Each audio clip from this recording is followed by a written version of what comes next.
pedindo desculpas pelo atraso, por problemas técnicos aqui da minha parte.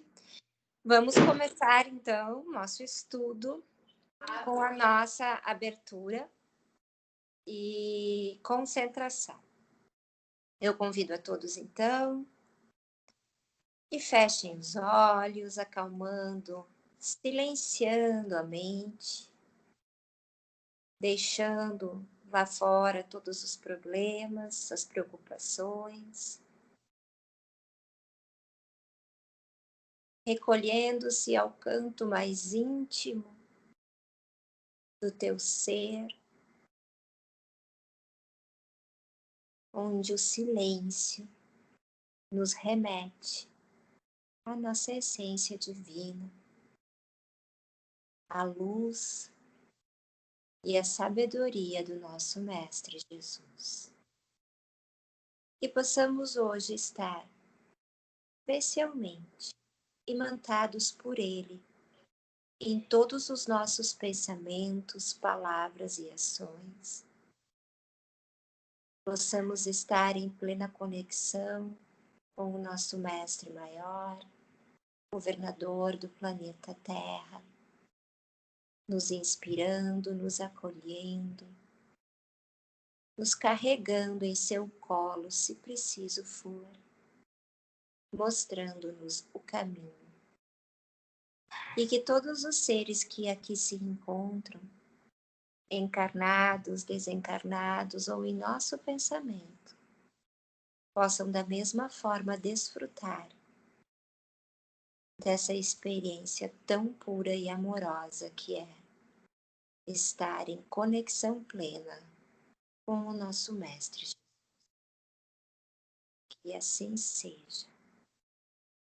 E graças a Deus.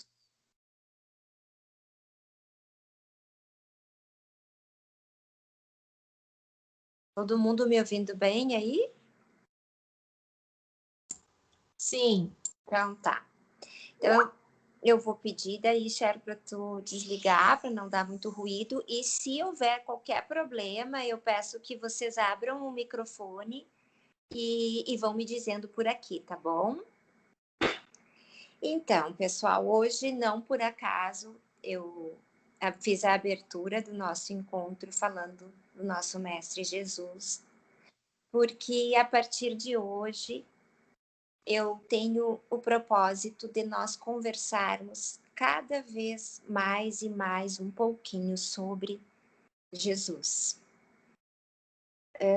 Hoje, então, a minha ideia é trazer alguns ensinamentos constantes na própria Bíblia, trazer uma visão um tanto inusitada, digamos assim, ou diferente de muito aquilo que ouvimos nas religiões tradicionais. E por isso eu peço desculpas se não coincidir com a crença de todos aqui que terão acesso a esse vídeo, mas a ideia é trazer uma reflexão um tanto diferenciada sobre Jesus e a sua vinda na Terra. O assunto é extremamente complexo e muito amplo, então hoje a ideia é trazer questionamentos iniciais, tá? Mas que nós possamos hoje começar um estudo realmente aprofundado sobre ele, porque toda a razão da nossa existência terrena está ligada à figura do Mestre Jesus, né? Então hoje, especificamente, eu gostaria de falar sobre essa escola secreta de Jesus. Para isso, nós vamos ter que tratar de alguns conceitos, tá? As religiões tradicionais, tá? Segundo todas essas religiões tradicionais, existem 2 níveis de ensinamento. O nível privado, místico, ou esotérico, com S, e um nível público, popular, exotérico, com X, não é? E qual é a diferença disso, né? O nível exotérico, o nível público, é aquele que nós já conhecemos e que é falado de uma forma muito aberta e com uma interpretação bem literal, tá? Dos textos e dos conhecimentos relativos à história de Jesus. E o nível privado esotérico é aquele entendido, estudado no meio místico, no meio ocultista, tá? No meio místico e no meio ocultista, existem 3 níveis de compreender os textos religiosos, tá? Dentre esses textos, a própria Bíblia. E hoje, tudo que eu pensei em conversar nesse grupo sobre Jesus é a partir de interpretações místicas, esotéricas, ocultistas, de passagens da Bíblia dos apóstolos de Jesus, tá? Então, segundo os místicos e ocultistas, esses 3 níveis de compreender a Bíblia seriam, primeiro, em nível literal, que nos leva muitas vezes a uma interpretação absurda, né, e contraditória das palavras de Jesus. Um segundo nível, que é um nível simbólico, em que nós interpretamos as palavras de Jesus através da interpretação de símbolos e de toda uma gama de simbologia. E esse nível místico, que é o nível que eu quero tratar hoje aqui, que se configura naquela porta estreita da verdade, da grande verdade mística que está por trás de todos os ensinamentos de Jesus e que exige todo um estudo muito complexo e aprofundado, né, por quem quiser se inteirar. Então, a própria palavra Bíblia, né, que é um dos textos sagrados, ela emana do vocábulo biblos, que era uma das, se não a mais antiga cidade do Oriente, hoje situado lá no Líbano, tá? Onde se fabricavam os papiros, que eram aqueles papéis, aqueles materiais em que se faziam as escritas, né? E se exportava para os lugares, a exemplo da Grécia, enfim, por aí, tá? A Bíblia, e por isso que ela tem esse nome, Bíblia de Biblos, esta cidade que produzia os papiros, tá? A Bíblia, então, ela foi escrita entre 1500 anos antes de Cristo até 90 anos depois de Cristo, tá? Só que, e o mentor Kiyomaki já falou isso numa das palestras dele, ele está preparando, né, para falar também sobre a história de Jesus, obviamente que com muito mais propriedade do que eu aqui. A minha ideia é só trazer alguns pontos de reflexão e alguns pontos que nos inquietem, de forma a gente querer estudar um pouco mais sobre isso, tá? Mas os místicos entendem que houve muitas alterações no texto da Bíblia, como ele está aí hoje, no sentido de que muitas passagens foram suprimidas, outras foram alteradas, acrescentadas, e tudo isso conforme os interesses de cada época, interesses políticos, financeiros, como tudo que rege o mundo desde que o tempo é tempo, né? Especialmente, no entanto, especialmente no Novo Testamento, existem escritos ainda inalterados. Não foi tudo deturpado. Muita coisa foi deturpada, mas nem tudo. Tá? E são várias as passagens da Bíblia que evidenciam essa necessidade de nós compreendermos e interpretarmos essas passagens a partir desse nível esotérico de ensinamento. Em Mateus, capítulo 13, versículo 13, ele fala, por isso lhes falo, Jesus falava, né? Por isso lhes falo por parábolas, porque eles, vendo, não veem, e ouvindo, não ouvem ou entendem. Quando ele se refere a eles, ele se refere àqueles que não, a população como um todo, aqueles que não foram iniciados nessa escola secreta de Jesus. Aqui mais um pouco a gente vai entender um pouco melhor isso. Mateus, no capítulo 13, versículo 34, segue dizendo, Todas essas coisas falou Jesus às multidões por parábolas, e sem parábolas, não, todas essas coisas falou Jesus às multidões por parábolas, e sem parábolas nada lhes falava. E ainda em Marcos, capítulo 4, versículo 11, e Lucas, capítulo 8, inciso 10, Jesus falou: a vós de vocês, né? A vós é confiado o mistério do reino de Deus, mas aos de fora tudo se lhes diz por parábolas. Então, a vós, os iniciados, na época, os discípulos, não é? É confiado o mistério do reino de Deus, que é essa sabedoria esotérica. Mas aos de fora, então, aos não iniciados, toda aquela população mas que não tinha acesso a esse conhecimento místico, tinha que ser falado de uma forma mais superficial e por parábolas. Ainda em Mateus, capítulo 7, versículo 6, ele diz: não deis aos cães o que é santo, nem lanceis aos porcos as vossas pérolas, para não acontecer que as calquem aos pés e, voltando, vos despedacem. Então, nós temos que lembrar que Jesus, simplesmente por ser um médium com um magnetismo incrível, com uma bondade e uma luz tão grandiosa, a simples presença dele e esse magnetismo, o tom da sua voz e toda a energia pura que ele emanava, já era o que bastava para a grande massa de ignorantes, no sentido literal da palavra, não pejorativo, quisesse estar com ele, quisesse receber da sua luz.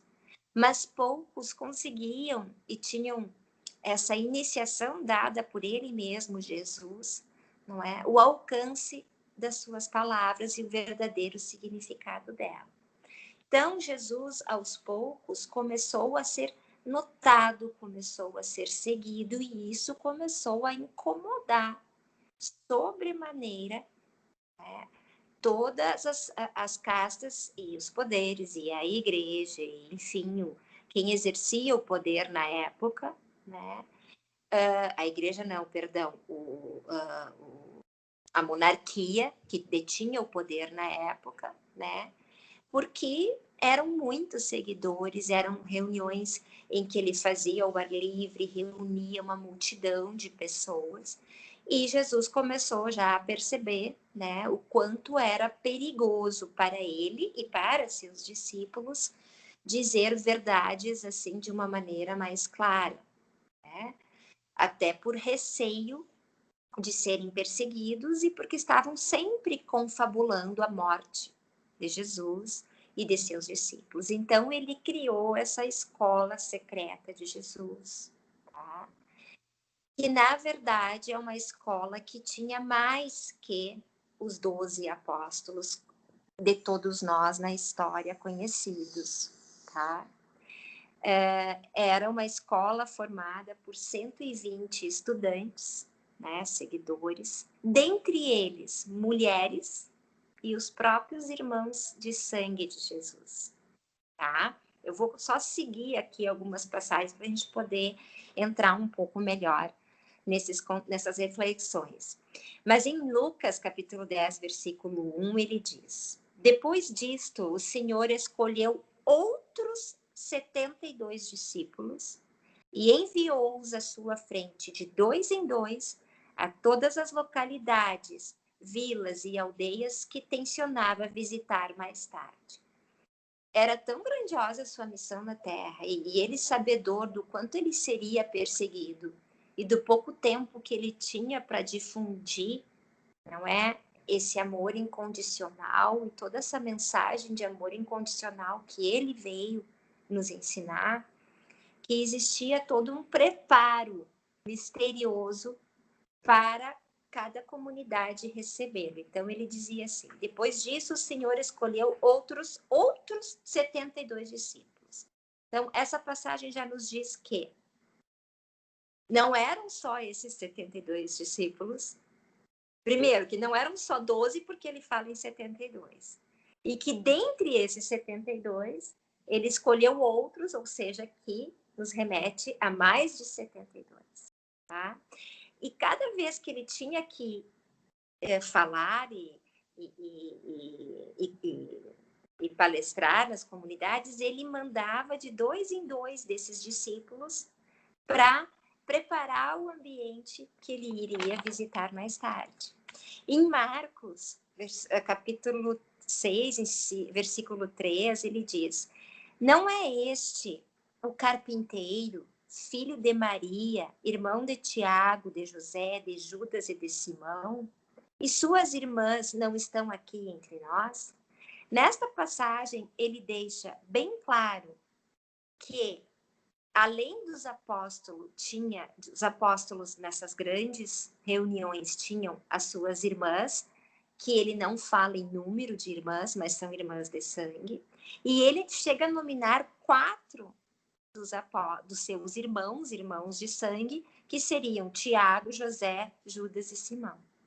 Tiago, como o apóstolo, então, que nós já conhecemos, mas como irmão de sangue de Jesus. E Judas, na época, não é que depois da traição, foi substituído por Matias, que justamente numa dessas reuniões secretas foi eleito como substituto de Judas. Essas reuniões, elas costumavam seguir, segundo esse ensinamento místico, elas costumavam acontecer sempre no mesmo lugar, e um local em Jerusalém, tá?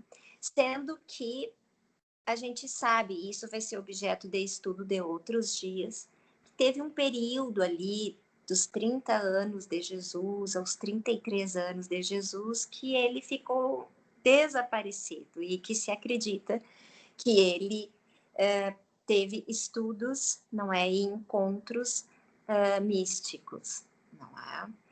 E então, na última ceia, que é essa passagem bíblica muito marcante da história de Jesus, ele fez essa primeira reunião em que ele transmitiu àqueles 12 apóstolos, tá?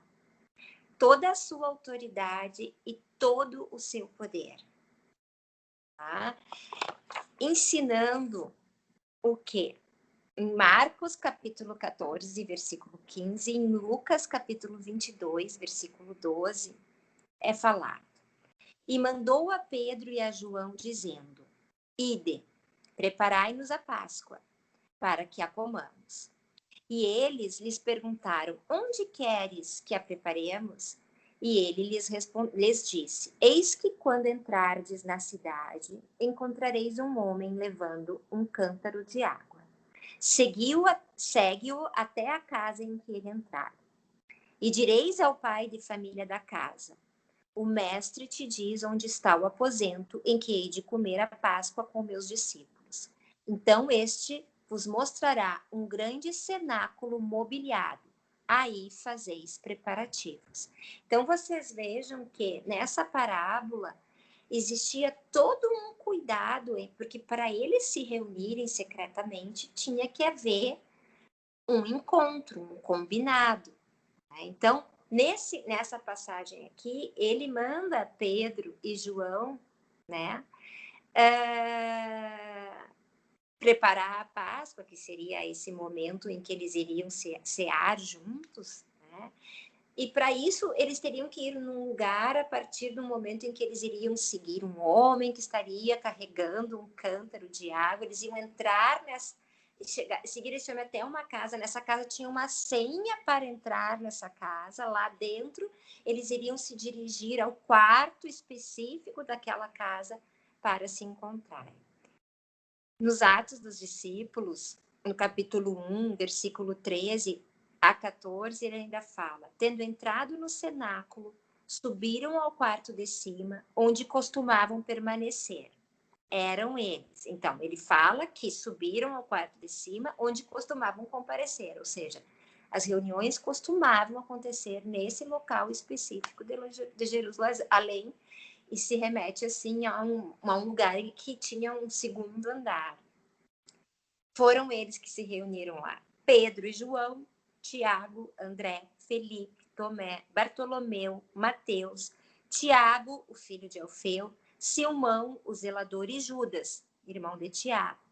Todos eles perseveraram unanimemente na oração, juntamente com as mulheres, entre elas Maria, mãe de Jesus, e os irmãos dele. Então, todos são passagens que mostram que entre os seguidores de Jesus, entre os apóstolos de Jesus, além de haver mulheres, além de haver parentes sanguíneos de Jesus, existia um grupo muito maior do que aqueles 12 apóstolos que são nominados e que nós conhecemos na história. E nessa última ceia, quando Jesus, que de forma simbólica a gente sempre ouve, por exemplo, na Igreja Católica tradicional, né? Que o vinho e o pão são o sangue e o corpo de Cristo. Essa é a interpretação exotérica, não é esta mundana, esta mais de acesso a todos. A interpretação dessa simbologia do vinho e do pão no sentido místico, ela é um tanto diferente. Primeiro porque eles nos lembram que Jesus pegou uma taça de vinho, né?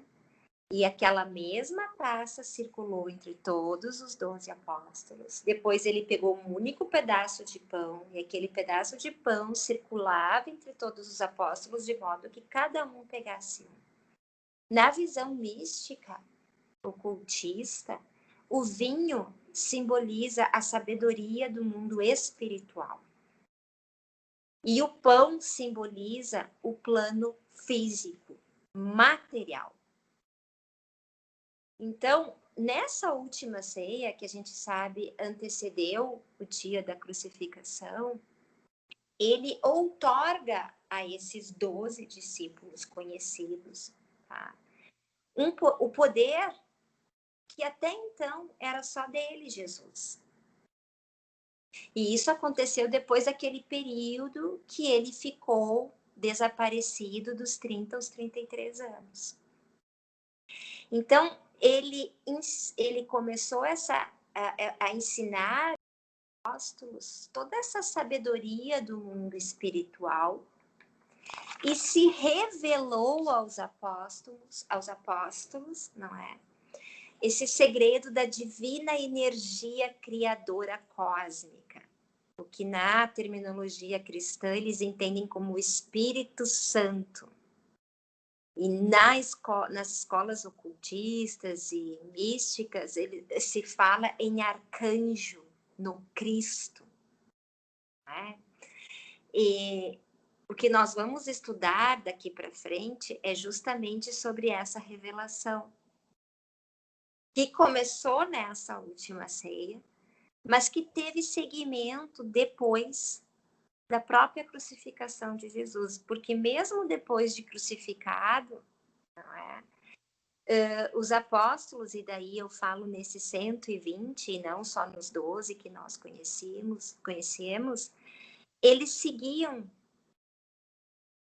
se encontrando e seguiam compartilhando esses ensinamentos de sabedoria espiritual, do plano espiritual com o plano material. E daí se pergunta por que não se deu um nome aos bois, né? Falando de uma forma bem grotesca, por que a gente não conhece o nome desses outros 120 seguidores e estudantes de Jesus, né? Porque, na verdade, não se sabe ao certo se... porque nem os próprios apóstolos esses sabiam na época. Mas não se sabe ao certo como essas reuniões aconteciam, a frequência, nada disso, né? Mas a partir dessas passagens bíblicas, se sabe que eram muito mais que 12 discípulos. E que as missões de cada um desses 120 estudantes, elas eram tão variadas e tão diferentes uma da outra, que elas tinham que ser mantidas no mais absoluto sigilo, sob pena de elas se perderem e esses segredos serem entregues não entregue pérolas aos porcos, né? Porque isso se voltaria contra eles. Era uma verdade, e é até hoje uma verdade muito impactante para aqueles que não vivem na luz e que não têm essa concepção muito maior sobre a criação do universo. Então, na época, ainda que a gente não soubesse, não saiba até hoje o nome desses discípulos, um deles foi dito numa das passagens, tá? De João, capítulo 19, versículo 38, onde ele disse: depois disto, José de Arimateia, que era discípulo de Jesus, ainda que ocultamente, pelo receio que tinha dos judeus, rogou a Pilatos que lhe permitisse tirar o corpo de Jesus. Então, aqui é nominado pelo menos, desses 120 apóstolos que a gente não conhece, como José de Arimateia. E esse José de Arimateia, ele era, na época, um senador, um homem rico e de muito prestígio político. Ele participava daqueles grandes conselhos clérigos da época, né? E muitas vezes tinha que ouvir em silêncio tudo o que se confabulava contra Jesus. Porque ele já era um iniciado de Jesus, ele já participava dessas reuniões, mas ele não podia revelar. Era como se fosse um infiltrado ali no meio. Né? E não podia revelar justamente por conta de todos esses interesses políticos, materialistas, financeiros. Mas ele, como tinha justamente um prestígio no meio político, ele de alguma forma convenceu Pilatos a retirar o corpo de Jesus Cristo da cruz, e isso já era uma das missões a que tinha sido a ele especificamente confiada, e foi quando eles conseguiram, então, levar o corpo de Jesus e colocá-lo, né, naquela caverna, e depois tem toda aquela sua história da ressurreição, do manto sagrado e tudo mais.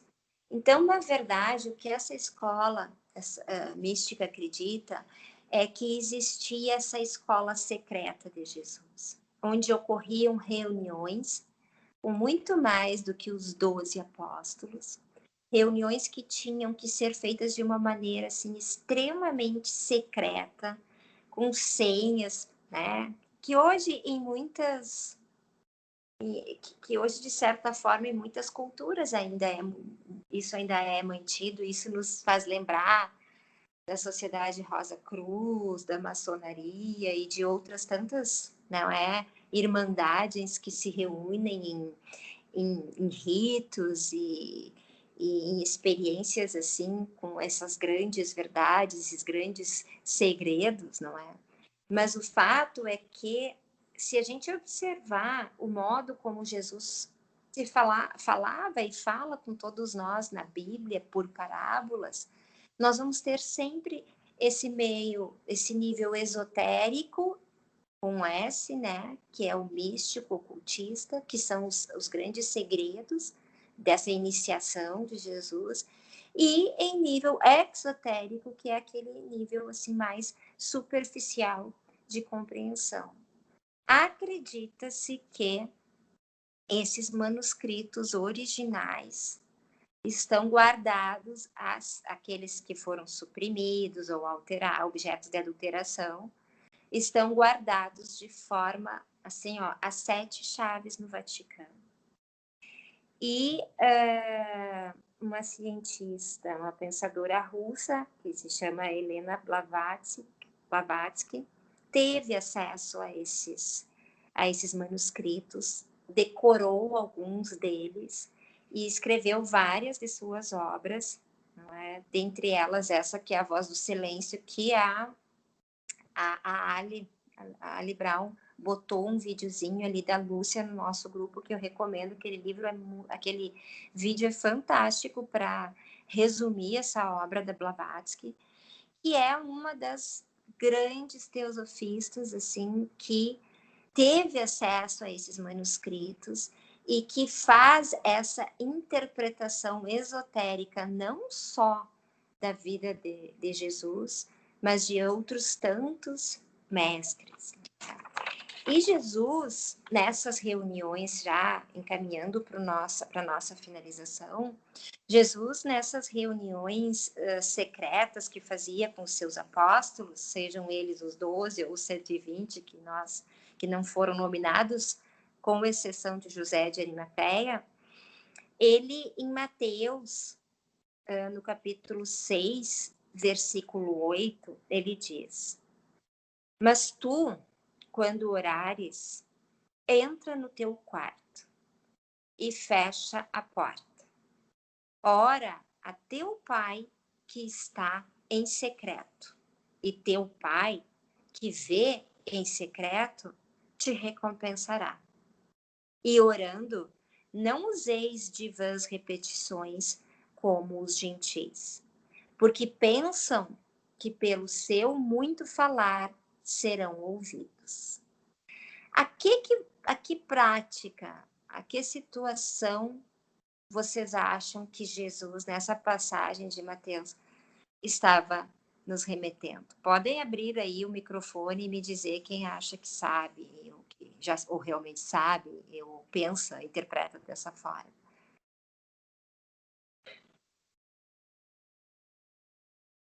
Mas tu, quando orares, entra no teu quarto e fechando a porta, ora a teu pai que está em secreto, e teu pai que vê em secreto te recompensará.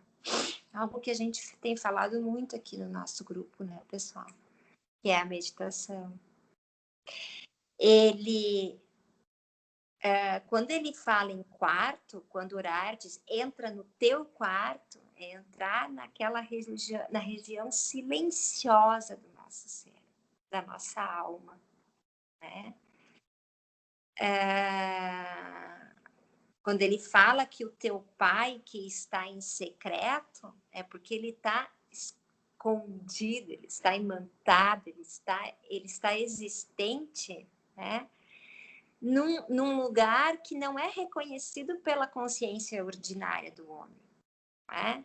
Que é aquilo que a gente já estudou e falou aquilo sobre a gente acessar e fazer essa conexão, esse elo entre as glândulas pineal, do chakra coronário, e pituitária, do chakra frontal, porque nessa conexão a gente acessa o ser divino, secreto, que está ali no âmago, dentro de nós, e que a gente só consegue acessar entrando no nosso quarto e fechando a porta. O que é o fechar a porta? É silenciar a mente.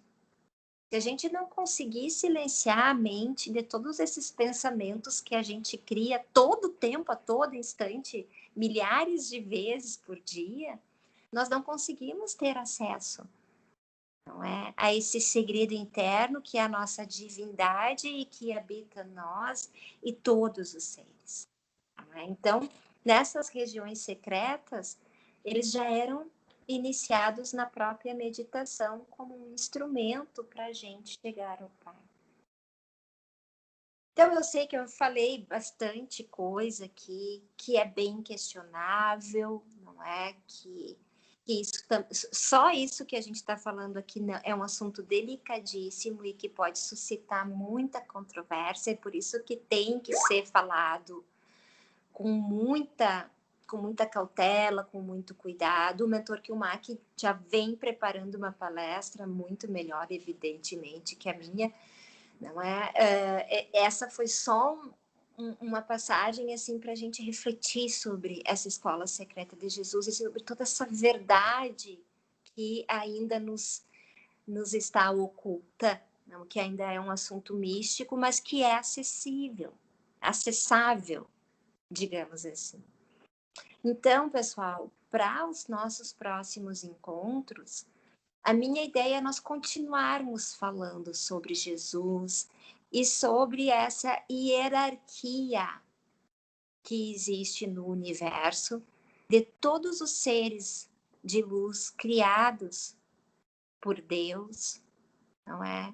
Criados por essa energia criativa cósmica, né?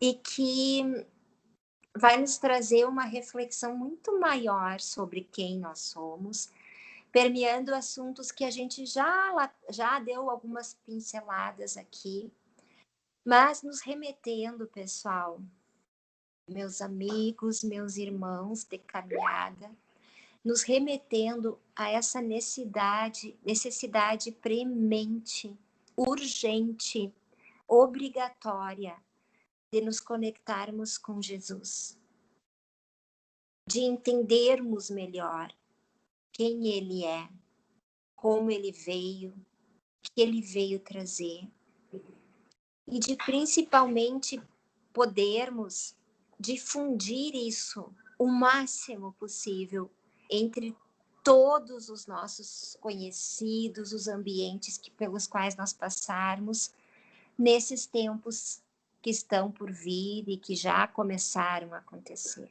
Nós precisamos nos conectar com essas verdades de Jesus e com essas verdades esotéricas, né? Com S, não exotéricas,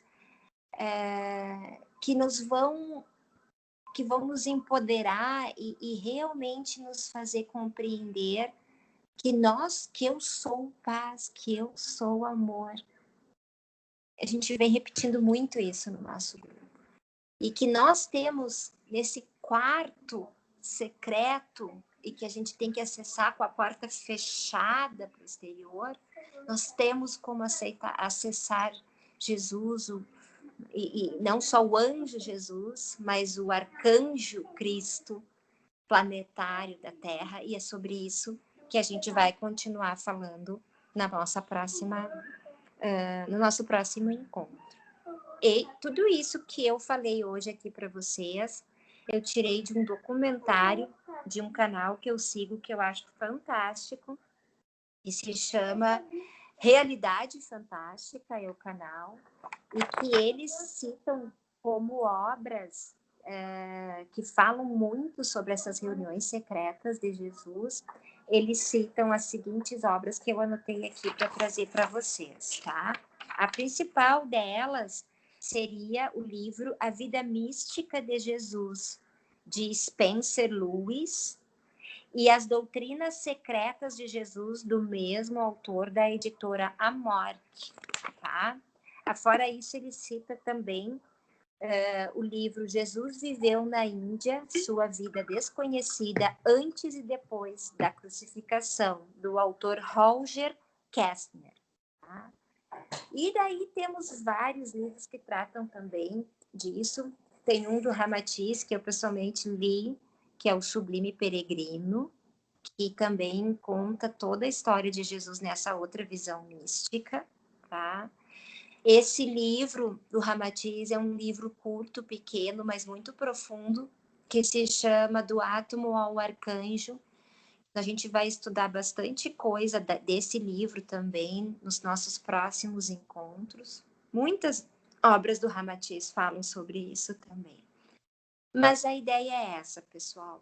É a gente se agarrar a Jesus, né? Nesse momento, porque nós estamos passando esse momento de transição planetária, né? Se nós, no momento em que a Terra está evoluindo, está passando para um estágio superior, nós não conseguirmos entender e assimilar Jesus, que é o seu anjo sideral, e que foi o médium que nos trouxe a palavra do arcanjo do Cristo planetário, como que nós vamos nos sentir merecedores de permanecer aqui na Terra?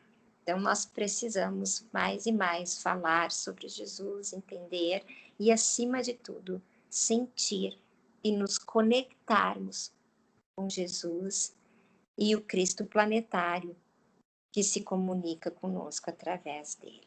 Tá bem? Então, vamos. Alguém quer perguntar alguma coisa? Ou fazer alguma colocação? Por favor, me digam. Não? Estão me ouvindo, pelo menos? Claro, se puder colocar este canal que tu diz que pegou esse material e os livros no grupo. Tá. O canal é do YouTube, se chama Realidade Fantástica. Nossa, Tá. ali tem é só documentários, assim, estudos esotéricos, é muito bom mesmo. E se você entrar no canal de Realidade Fantástica, da Realidade Fantástica, esse documentário que eu tirei todas essas passagens e falei sobre tudo isso aqui para vocês, ele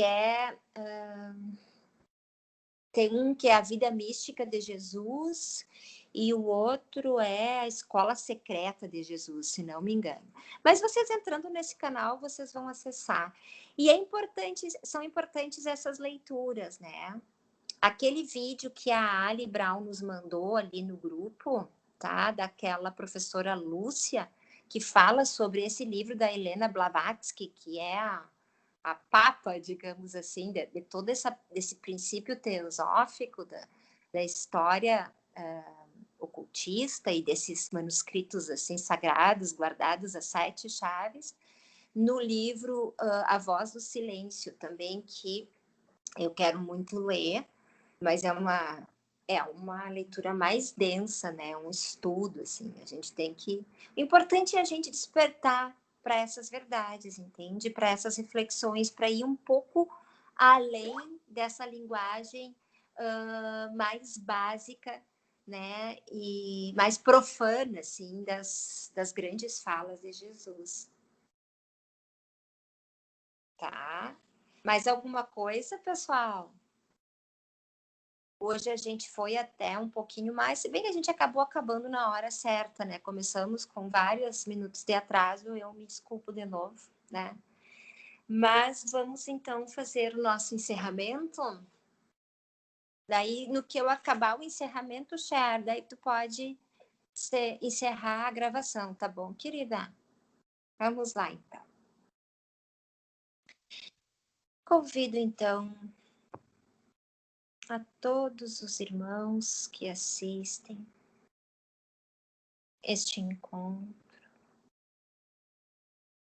que neste momento, com todo esse conhecimento, essa reflexão fervilhando em nossa mente, nos tirando da nossa zona de conforto, suscitando tantos questionamentos, nós possamos fechar a porta para o mundo material, fechar a porta para os pensamentos excessivos e nos recolhermos ao nosso quarto secreto, tão especial, tão acolhedor, que habita o âmago do nosso ser, na conexão sagrada da energia que flui entre as nossas glândulas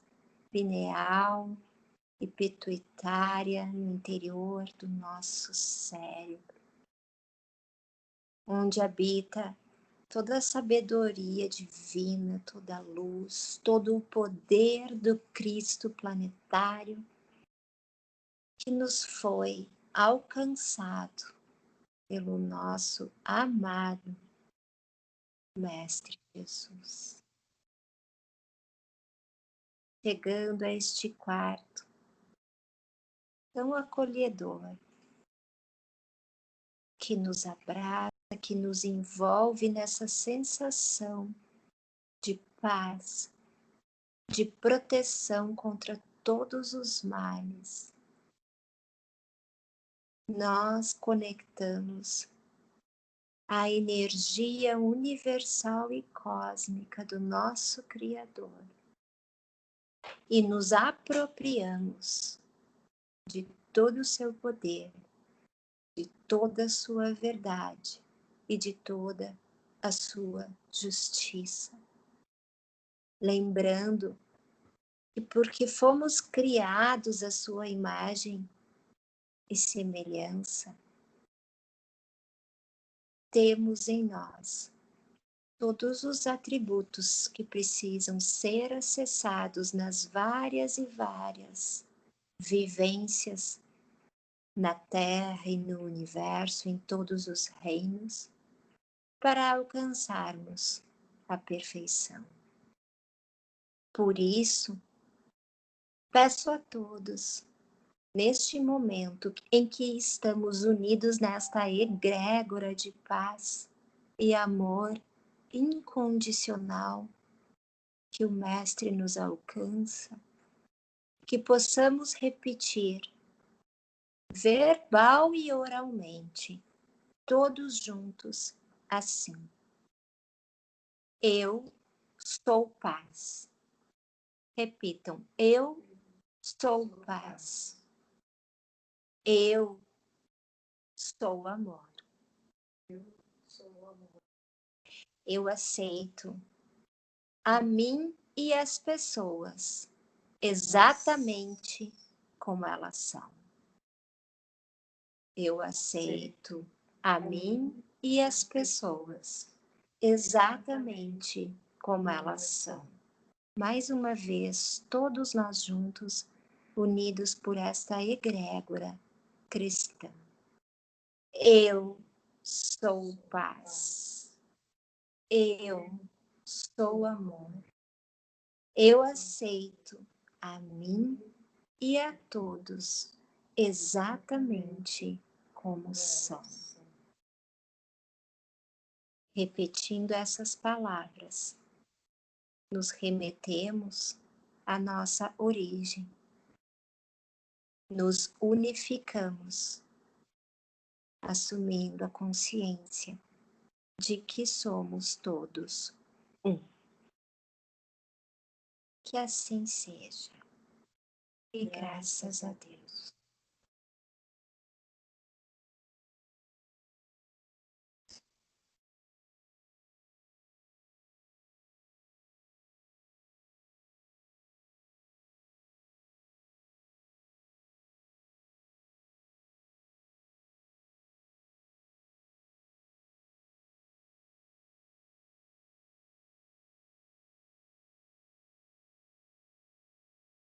Nossa, pessoal, como a gente estava conectado, né? Nossa, impressionante. Alguém quer compartilhar o que sentiu?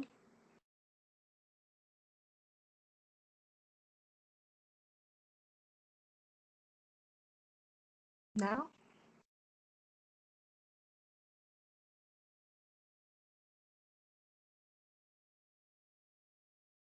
Então, está bem.